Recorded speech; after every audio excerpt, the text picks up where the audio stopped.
আসসালামু আলাইকুম বন্ধুরা। আমি শিয়া সুন্নির বিষয় নিয়ে আর কথা বলবো না বলেছিলাম, কিন্তু আমার কাছে অসংখ্য মেসেজ এসছে যেন আমি আরও কিছু বলি। আসলে অনেক বলার আছে। দুঃখজনক হলেও সত্য, আমাদের বাংলাদেশের অধিকাংশ মুসলমানরা আসলে ইসলাম তো জানেনই না, ইসলামের রাজনীতি জানা তো অনেক দূরের কথা। আবেগে চলেন এবং তারা মুসলিম মুসলিম ভ্রাতৃত্বের নামে এখন শিয়াদের এই কসাই সোলেমানিকে হিরো বানানোর চেষ্টা করছে। কিন্তু এই সোলেমানি, যাকে কিনা বলা হচ্ছে আমেরিকার বিরুদ্ধে হিরো, সেই সোলেমানি 9/11-এর পরে আল কায়দা এবং তালেবানদের নিয়ন্ত্রণের নামে এই আমেরিকানদের সাথে এই মিটিংয়ে বসেছিল জেনেভাতে, সিআইএর সাথে মিটিংয়ে বসেছিল এবং অসংখ্য সুন্নিদের হত্যার পেছনে মাহাদি বাহিনীকে আসলে বন্ধুত্বের হাত বাড়িয়েছিল এই সোলেমানি, যারা অসংখ্য সুন্নিদেরকে হত্যা করেছে সাদ্দামের পতনের পরে। যখন আমেরিকানরা দখল করে আফগানিস্তান, ইরাক, তখন এই সোলেমানি এবং তার মিলিশিয়াদের মাধ্যমেই সন্ত্রাসী আল কায়দা বা সেই ইসলামিক স্টেট নিয়ন্ত্রণের অজুহাতে তারা অসংখ্য সুন্নিদেরকে হত্যা করে। এই নিয়ে অ্যামনেস্টি ইন্টারন্যাশনাল সহ বিভিন্ন গণমাধ্যমে এবং মানবাধিকার সংস্থানে লিপিবদ্ধ আছে বিভিন্ন তথ্য। আমেরিকার নিউ ইয়র্কার পত্রিকাতে অনেক আগেই এই সোলেমানি এবং তার কর্মকাণ্ডের কথা বলা ছিল। আজকে একে আমেরিকানদের বিরুদ্ধে হিরো বলা হচ্ছে, কিন্তু যখন সৌদি আরব চাপ দেয় তখনই আমেরিকানরা উপলব্ধি করেছিল এই লোক আসলে আমেরিকানদের স্বার্থ রক্ষা করবে না এবং সুন্নিদেরকে এমনভাবে গণহত্যা করছে যে ওই অঞ্চলে তাদের বন্ধু সৌদি আরব তাদের বিরাগভাজন হবে।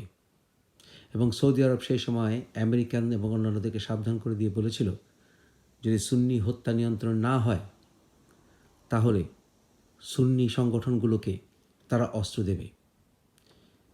ইসলামিক স্টেট এবং অন্যান্য সংগঠনগুলো গড়ে ওঠার পেছনে মূল কারণ ছিল হতাশা। কারণ ইরাকের শিয়া প্রেসিডেন্ট সুন্নিদের উপর নিধনের ব্যাপারে সম্পূর্ণ বিফল ছিল এবং আমেরিকানরা বরঞ্চ সেই সময় এই শিয়াদেরকে ফেভার করত। জর্জ ডব্লিউ বুশ উনি যখন ঘোষণা দিয়েছিলেন যে ইরান অ্যাক্সিস অফ ইভিল, তখন থেকেই এই সোলেমানি সহ অন্যান্য শিয়া নেতারা তারা আমেরিকানদের বিরাগভাজন হয়। এর আগ পর্যন্ত আমেরিকানদের অবস্থাতেই এই সোলেমানিরা অসংখ্য হাজার হাজার সুন্নি সাধারণ নাগরিকদেরকে গুলি করে হত্যা করেছে। এখানে কিছু প্রমাণ দিচ্ছি। অতএব তাকে আমেরিকান বিরোধী হিরো বানানো বন্ধ করুন।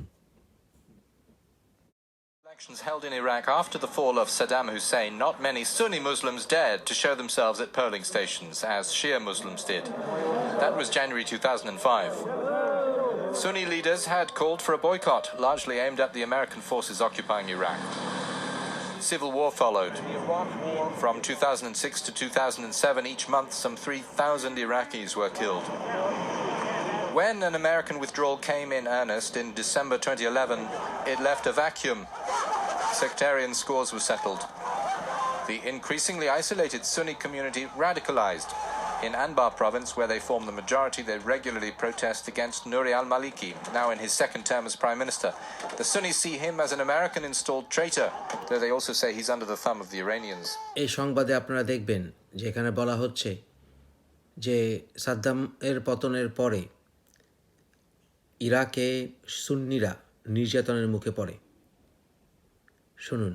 The Sunni minority in Iraq as a whole held power under Saddam, had done since Ottoman rule. That's over. Their geographic distribution does little to guarantee their place in Iraqi society today. They're more divided than ever from the country's Shiites. They feel they are second-class citizens, stigmatized and repressed. This has added fuel to the Sunni insurgency, invoking the specter of al-Qaeda extremism. এখানে স্পষ্ট বলা হলো যে এই হতাশা থেকেই আল কায়দা এবং অন্যান্য সংগঠনগুলোর তৈরির বিভিন্ন কার্যকলাপ শুরু হয়। এখানে আরও প্রমাণ দেখবেন যে অ্যামনেস্টি ইন্টারন্যাশনাল বলছে যে হাজার হাজার সুন্নিদেরকে হত্যা করেছে শিয়ারা। Shia militiamen from the Mahdi army battling Islamic State fighters last month close to the city of Tikrit. Shia militias have taken a leading role in pushing. এখানে তারা বলছে যে ইসলামিক স্টেটের ভিতরে শিয়া মিলিশিয়ারা মাহাদি আর্মি যুদ্ধ করেছে, কিন্তু আপনারা শুনবেন যে এই ইসলামিক স্টেটকে নিয়ন্ত্রণ করার নামেই অজুহাতেই তারা অসংখ্য হাজার হাজার সাধারণ নাগরিকদেরকে সুন্নি নাগরিকদেরকে হত্যা করেছিল। Pushing back the Sunni Islamic State or ISIS offensive. এবং ইরাকে তখন আমেরিকা ব্যাকড শিয়া সরকার ক্ষমতা ছিল, যেই সরকার সম্পূর্ণভাবে বরঞ্চ এই শিয়া মিলিশিয়াদেরকে জায়গা দিয়েছিল। আজকে এই সোলেমানি হত্যার পর শিয়া প্রেসিডেন্ট আমেরিকানদেরকে বের হয়ে যেতে বলে। কিছু বোঝা যায় না? Alongside Kurdish forces and the Iraq army. But the Amnesty report accuses the militias of carrying out abductions, torture and executions against the Sunni civilian population in parts of Iraq. Donatella Rivera is Amnesty International's senior crisis response advisor. Targeting Sunni men seemingly in revenge, reprisal for the crimes that are being committed by Islamic States, basically treating all Sunnis as somehow supporters of ISIS. Amnesty says Shia militias have killed dozens of Sunni civilians in the cities of Baghdad, Samarra and Kirkuk. Hundreds of victims were reportedly found handcuffed and shot in the back of the head in execution-style killings. The militias have become more powerful since the ISIS advance in June, says Rivera. The authorities have done absolutely nothing, quite the opposite, faced with a situation whereby the army simply fled and abandoned the entire north of the countries. If anything, the authorities have been encouraging Shia militias to take up arms and fight ISIS. Iraq's new Prime Minister, Haider al-Abadi, a Shia, has pledged to bridge Iraq's sectarian divisions. Many analysts blame his Shia predecessor, Nouri al-Maliki, for stoking tensions between Shias and Sunnis. নিশ্চয় শুনতে পাচ্ছেন, এর চেয়ে clear আর কি হয়? Shiite militias have not been disarmed. Attacks against towns or Sunni mosques are frequent. 29 mosques were targeted in April and May this year. April এবং মেতেই 2013 সালে 29টি সুন্নি মসজিদ আক্রমণ করেছিল শিয়া মিলিশিয়ারা। এখানে আপনারা VOA ভয়েস অফ আমেরিকান নিউজে দেখতে পাবেন, সেখানে দেখানো হচ্ছে যে একজন 11 বছরের সুন্নি ছেলেকে ইরাকের শিয়া বাহিনী, সরকারি বাহিনী ঠান্ডা মাথায় গুলি করে হত্যা করছে।